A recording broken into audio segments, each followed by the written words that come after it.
سولت لكم أنفسكم أمرا فصبر جميل عسى الله أن ياتيني بهم جميعا إنه هو العليم الحكيم وتولى عنهم وقال يا أسفا على يوسف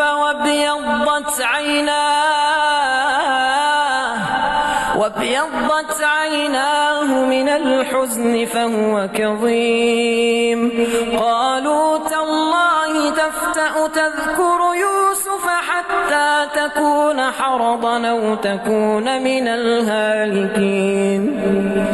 قال إن